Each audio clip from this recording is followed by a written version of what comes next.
Supreme court ने कल शिक्षक यानी टीचरों के लिए एक अहम फैसला सुनाया। अखबार में भी है कि शिक्षकों को टीईटी पास करना जरूरी है, नहीं तो नौकरी चली जाएगी। अब क्या है इसको समझिए। 2011 के बाद टेट यानी टीचर एलिजिबिलिटी टेस्ट, जैसे कि सी टेट होता है और स्टेट में स्टेट टीचर एलिजिबिलिटी टेस्ट होता है, जैसे H TET, UP TET, Bihar TET, अन्य सभी। अब ध्यान से सुनना, 2011 से पहले जो लोग सरकारी शिक्षक बने हैं उन्होंने तो टेट दिया ही नहीं, और 2011 के बाद तो टेट देकर आए हैं।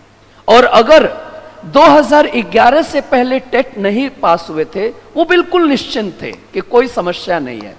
लेकिन कल के फैसले ने सब कुछ बदल के रख दिया। कैसे?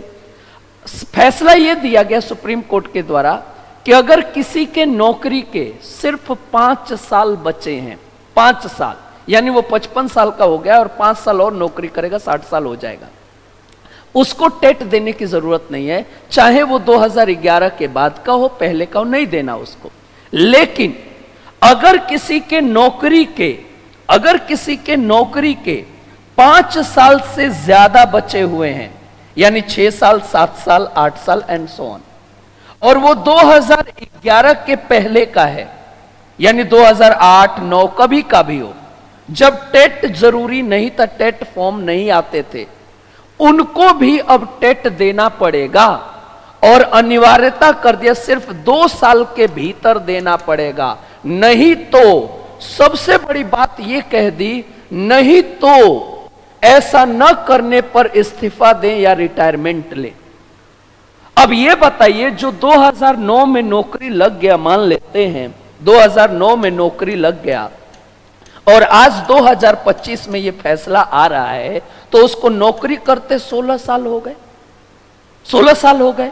अब ये बताइए, 16 साल नौकरी करते हो गए, अब उसके लिए टेट एग्जाम तो बड़ा मुश्किल हो गया, और 2 साल के भीतर देना है, उसको स्कूल भी संभालना है, टेट भी देना है, और नहीं दिया तो नौकरी भी जाएगी। तो इस तरह के फैसले बिल्कुल शिक्षक समूह में, शिक्षक जो समुदाय है उसमें खलबली मचा के रख दिया।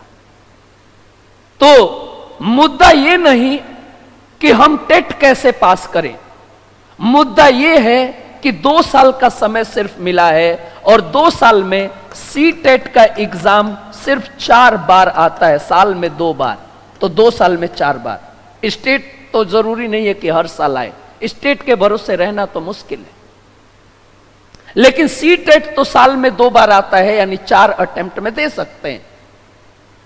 अब कई ऐसे बातें हैं कि सर पास कैसे होंगे। आपके सामने मैंने आपके मनोबल को बड़ा करने के लिए, मजबूत करने के लिए कुछ एग्जाम्पल लिए। जैसे कि ये जो मैम है, ये फिजिकली ब्लाइंड हैं, यानी ये देख नहीं पा सकते, लेकिन ये आईएएस अधिकारी हैं। तो हमारी तुलना अगर इनसे करें तो इनके लिए जीवन बड़ा दयनीय है, लेकिन फिर भी ये आईएएस अधिकारी हैं, क्योंकि उन्होंने जंग लड़ा, सरेंडर नहीं किया ना। जैसे ये साहब हैं, ये पैर से फिजिकल हैंडीकैप हैं, लेकिन आईएएस अधिकारी हैं, इन्होंने जंग लड़ा। मैं मनोबल बड़ा करना चाहता हूं आपका। और ये अपनी गुड़िया है, और यह पैर देखो, हाथ नहीं है, दोनों पैर से गेम खेल रही है और बड़े बड़े मेडल्स जीते हैं। जब ये कर सकते हैं तो हमारे पास 4 अटेम्प्ट है, हम भी इस परीक्षा को एक चुनौती के रूप में लेते हैं और हम पास करेंगे। तो इसमें बहुत ज्यादा टेंशन लेने की जरूरत नहीं है, हम पास करेंगे और अपनी नौकरी को बचाएंगे। दीजिए इजाजत, नमस्कार दोस्तों।